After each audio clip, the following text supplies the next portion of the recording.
I'm recording this because this could be the last thing I'll ever say.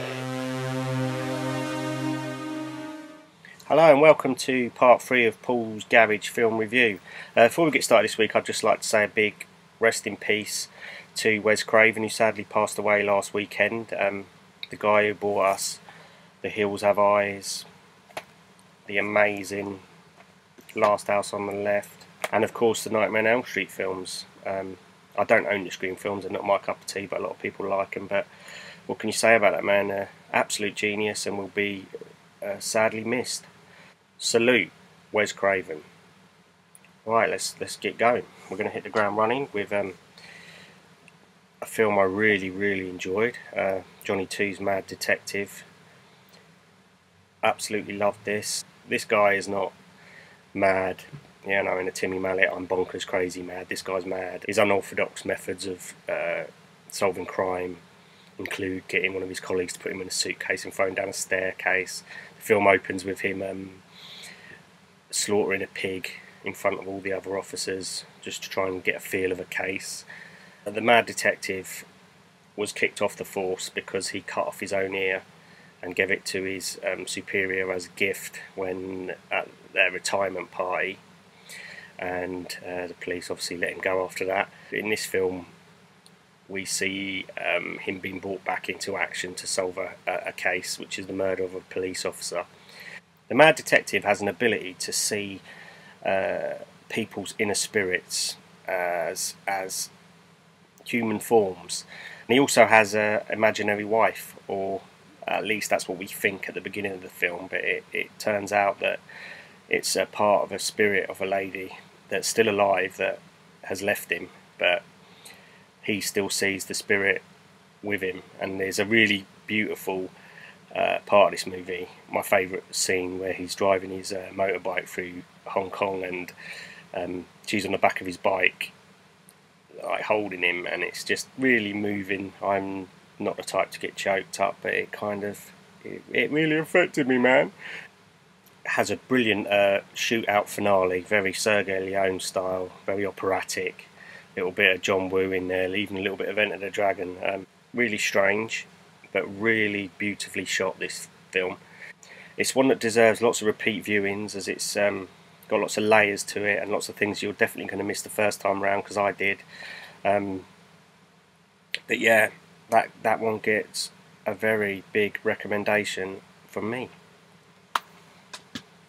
Right, next up we're going to stay in Hong Kong with Ricky-O, The Story of Ricky.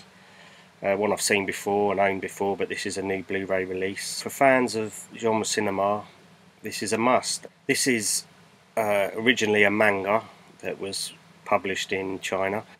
It's a prison film set in the future, supposedly, although it does look very much like it was filmed in '93. You've got a sadistic prison warden who keeps little mints in his fake eyeball, as you do. He's got a really cool hook hand as well. Makes Ricky-O's life hell.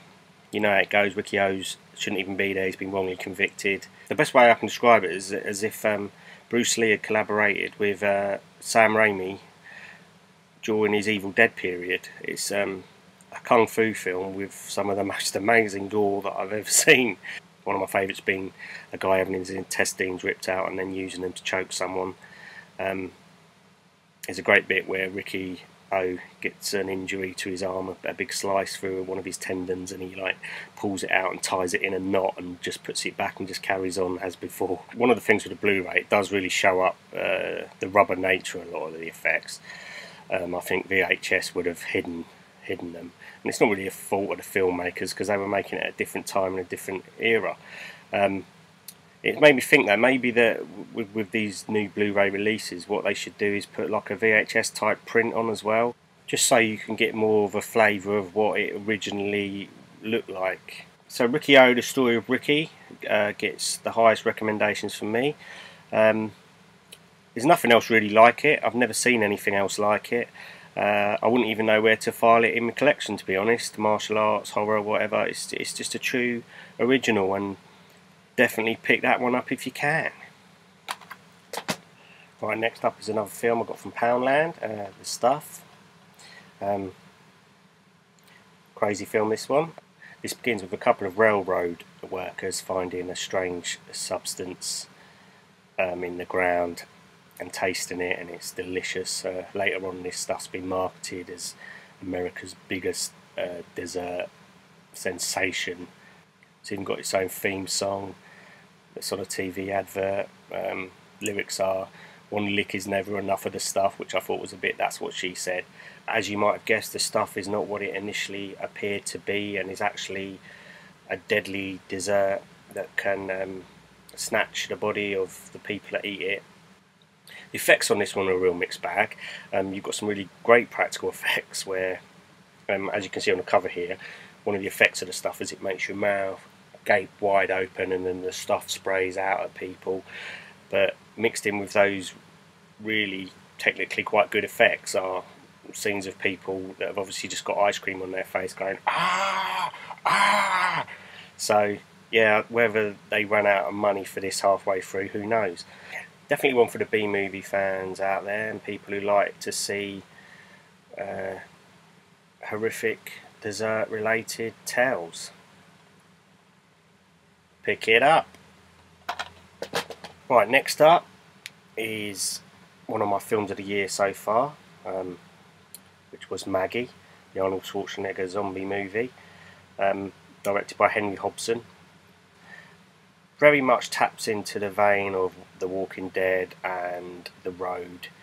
What this film chose to do, which I thought was pretty original, was concentrate on something that you might see in your average zombie film for 5 or 10 minutes, which is the degradation of a loved one into a zombie.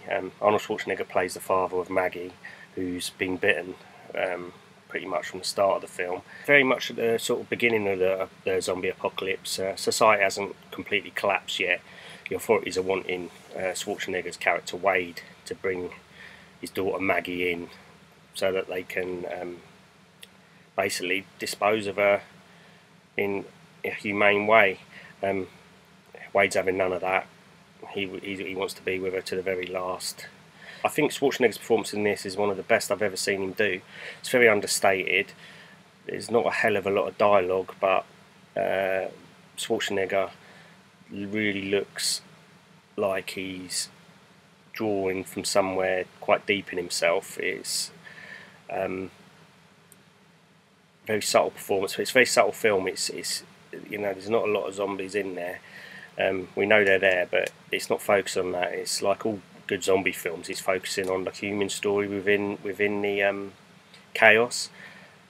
One of my favourite scenes in this is when Maggie goes out on a night with a group of her friends.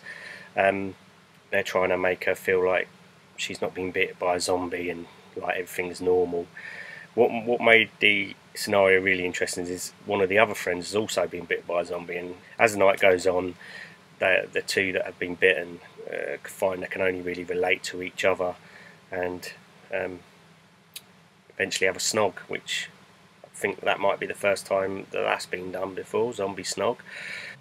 My only criticisms would be there's a couple of scenes in here that are a little bit overly sentimental, where you can tell you're almost being forced to feel a certain type of emotion, but for the most part it's done really well, and definitely going to go into the list of my favourite zombie films ever made, I think.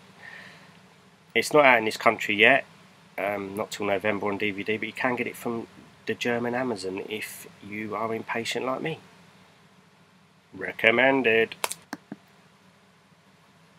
Okay, next up is a remake of a film I reviewed last week, The Town That Dreaded Sundown. This is the 2014 version. I was quite interested when I seen that the American Horror Story people were involved with it. I like the approach this one took, not a straight remake as such. This starts with a showing of the original film in the town of Texarkana where the original murders happened, and all the kids on Halloween, it's a big tradition in Texarkana to like all gather around and watch the movie. Shortly after, we find out that there's a bag-faced killer out there committing murders in very much the same style that his predecessor did 65 years before him. Is it a copycat? Is it the same guy who was never caught? I'm not going to spoil it for you. Really well filmed this. It kind of reminded me in some ways of Fincher's Zodiac film. really stylish. Kind of set in one of those time periods you can't put your finger on it. Everything in it looks quite 70s. The clothes, the cars, but there's modern technology, and I think that was quite an interesting stylistic choice. A bit like It Follows earlier this year. Kind of a timeless world. I like that. There's a lot of cliches in this. Some of it you'll feel like you've seen a million times before, but on the whole, a really well done remake / homage to the original. And if you're a fan of that, then I would definitely pick that one up. Town at Dreaded Sundown remake, recommended. Right, next up is Rise of the Krays. What I'm going to start calling straight to Tesco classics. I never hear of these films until I see them at Tesco's when I'm doing my weekly shop. This has obviously been made as a cash-in very quickly, as the Tom Hardy film Legend is out next week. This very much has the feel of an ITV movie to it. This kind of acts like a cheap greatest hits of the Krays, really. A lot of the legends are covered in here, like the first Chelsea Smile. Bit of a game of two halves with the Krays. The Ronnie was really quite good. I think he pushed it out there a bit, but the Reggie, no. He looks more like that twat Nick Clegg at the Liberal Democrats party to me. It's quite uncanny, that. The only reason I'd recommend this is if you fancy a little appetizer before you see Legend. Pick it up from Tesco's. But it's not one you're probably going to watch again. It's not a definitive telling of that story. Right, last up this week, it's another zombie film. This one's titled Zombie Fight Club. Had high hopes for this one. As you can see on the cover there, it says The Raid meets Dawn of the Dead. One of my all-time favourite films and one of my most recent favourites. I should have known by now these things can never live up to those sort of grand claims. Borrows very heavily from The Raid, almost to the point of copying the film stock and the scenario. The similarity ends there though, because the technical ability of the director is nowhere near that of Gareth Evans, director of The Raid. The best way I can describe this film is like a cut and shut car. It's like two different films have been spliced together. The first half of the film follows a SWAT team moving into a building that has been infested by zombies.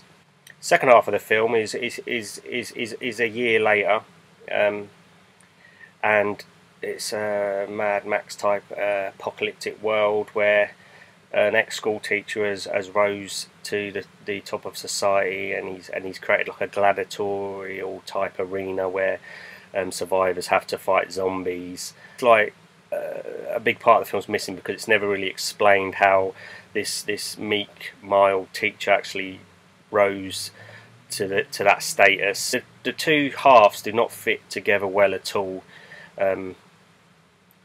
They tried to squash what should have probably been done in two movies into one for some reason. There's some decent practical effects in here, mixed with some really bad digital ones. I like the bit where somebody killed a zombie with a hand mincer. That was quite enjoyable. Cover's completely misleading. The lady you can see there never appears in the film. This movie, a jack of all trades, master of none. It doesn't do any of the things that it apes well. It's average in every way, really.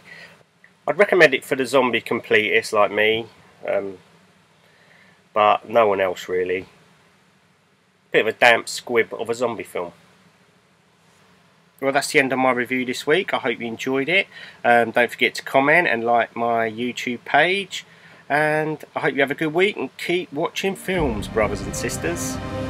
See you next week. A white-hot atonement will be our wake-up call. Hope for our future is now a stillborn dream.